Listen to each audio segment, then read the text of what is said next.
Sartre está sentado em uma cafeteria parisiense, observando a cidade com seu olhar crítico e introspectivo. Ele ajusta seus óculos e dá um trago em seu cigarro, perdido em seus pensamentos. De repente, um homem de veste simples se aproxima e senta-se à sua frente. Sartre o encara por um momento, intrigado. Quem és tu para sentar-se sem ser convidado? Sou aquele que bate à porta e espera ser recebido. Um mendigo, então, um errante em busca de sentido? Não busco para mim, mas trago algo para aqueles que procuram. Então és um pregador. Já ouvi muitos, mas me diga, o que trazes a um homem que não crê em nada além da liberdade absoluta? A verdade. Verdade? Não há verdade além daquela que o homem cria para si mesmo. Estamos condenados a ser livres, sem uma essência que nos defina. Conhecereis a verdade, e a verdade vos libertará. Essa tua verdade parece mais uma prisão. Eu digo que somos livres porque não há Deus que nos imponha um destino. Não há uma natureza humana predefinida, apenas escolhas. E quando fazes tuas escolhas, por que as fazes? Pelo peso da responsabilidade. A existência precede a essência, e cabe a cada um criar seu próprio significado. Não há propósito fora da vontade do indivíduo. Mas o que ocorre quando o homem se depara com o vazio?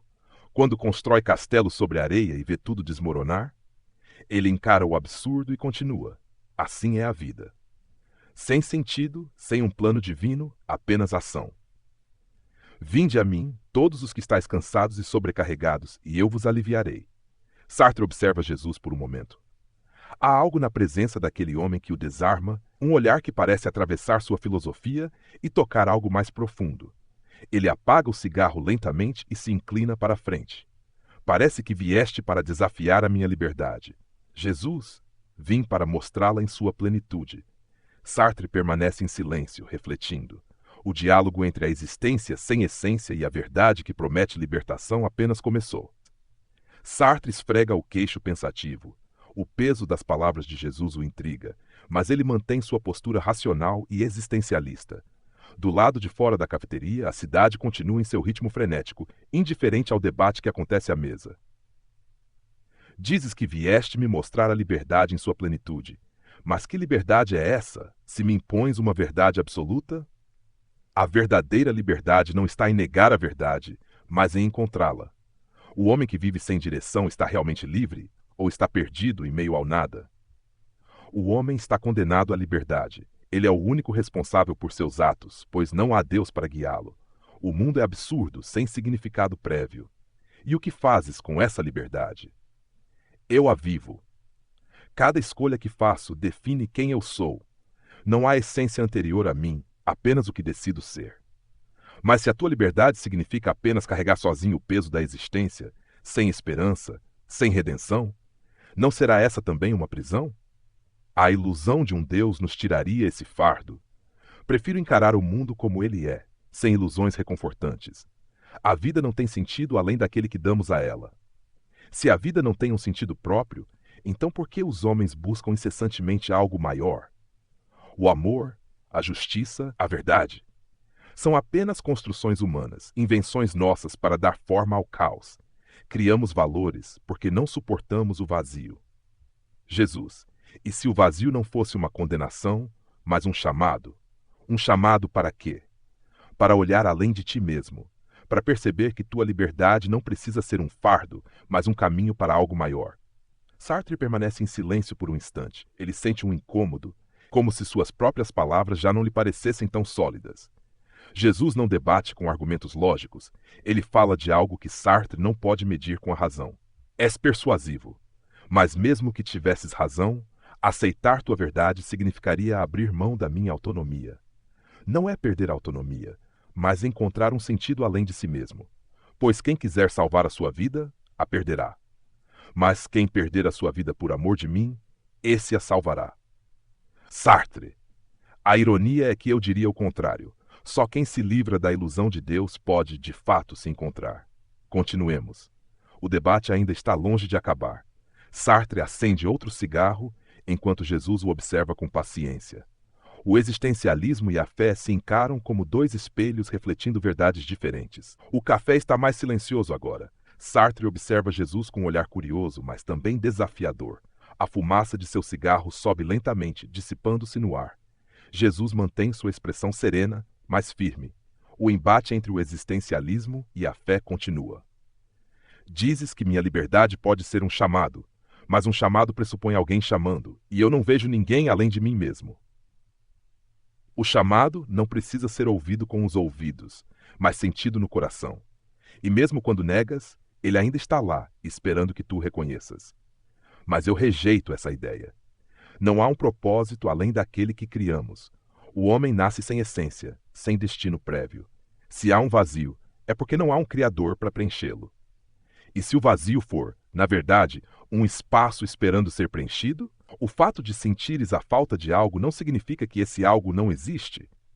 Esse é um argumento falho. O fato de as pessoas desejarem algo maior não significa que esse algo seja real. Mas então, por que os homens buscam sentido? Por que eles sofrem diante do absurdo, se o absurdo fosse o estado natural das coisas? Porque somos criaturas condenadas a buscar sentido onde não há. Criamos valores, criamos significados, criamos Deus.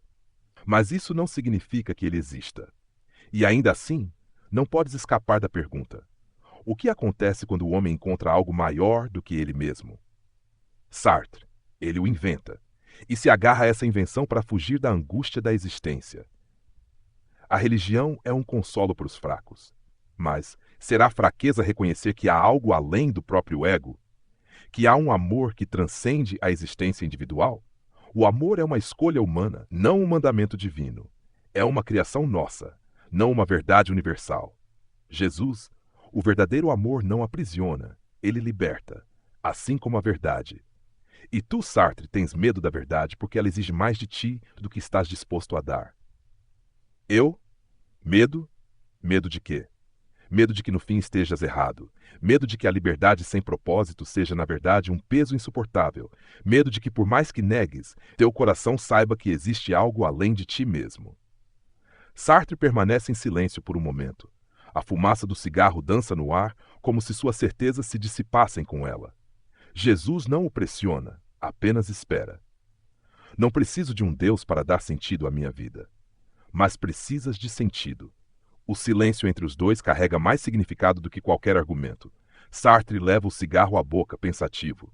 Jesus apenas o observa, paciente, como sempre. Fé está quase vazio agora. O silêncio entre Sartre e Jesus não é um vazio, mas um espaço carregado de significado. Sartre apaga o cigarro no cinzeiro, pensativo. Jesus continua calmo, esperando a próxima palavra. Digamos por um instante que eu aceitasse a existência de Deus. Ainda assim, não aceitaria que ele definisse quem eu sou. Isso seria uma condenação, não uma libertação. Mas quem disse que eu venho para definir quem tu és? Eu venho para te lembrar da tua essência, não para aprisioná-la. Minha essência não me foi dada. Eu a construo. É isso que significa ser livre. Ser livre não é apenas escolher. É escolher com sabedoria. E se eu escolher viver sem Deus, então ainda assim eu te amarei. Meu amor não é condicional à tua crença. Mas eu não quero amor. Quero liberdade. E se o amor for a forma mais pura de liberdade, isso é um paradoxo. Não, é uma verdade que desafia a lógica da solidão. O amor verdadeiro não aprisiona, mas expande. O que realmente nos escraviza são os muros que erguemos para nos proteger do amor. Sartre olha para Jesus, um lampejo de desconforto atravessa seu rosto. Pela primeira vez, ele hesita antes de falar. Se Deus existe e tem um plano para mim, então não sou realmente livre. Um músico que encontra sua melodia está aprisionado ou finalmente livre para tocar. Sartre encara a mesa. A metáfora o atinge de um jeito inesperado. Mas e aqueles que sofrem? Aqueles que vivem no absurdo da dor, da injustiça da guerra? Onde está Deus para eles? Estou com eles, sofro com eles, caminho com eles. Mas a liberdade do homem inclui o poder de destruir e de salvar. Eu chamo, mas nem todos escutam. Então o problema não é Deus, mas o homem. O problema é quando o homem acredita que pode ser Deus sem amor. Um novo silêncio. Sartre passa a mão pelo rosto, como se estivesse cansado. Jesus continua sereno, sem pressa. Lá fora, a cidade segue seu ritmo, alheia à profundidade daquela conversa. Suponhamos que eu admita que o amor seja uma forma de liberdade. Ainda assim, isso não prova que tu és Deus. Não estou aqui para te provar nada, Sartre. Apenas para te lembrar de algo que, no fundo, talvez já saibas. Sartre. E o que eu deveria saber? Que não precisas carregar tudo sozinho. Que o fardo da existência não precisa ser apenas teu. Que há uma luz, mesmo para aqueles que dizem não acreditar nela. Sartre respira fundo. Seus olhos carregam um misto de cansaço e curiosidade. Ele não dá uma resposta direta. Em vez disso, pede mais um café. Jesus sorri levemente, como se já soubesse que essa conversa não termina ali, mas continua dentro do coração de Sartre, onde quer que ele vá.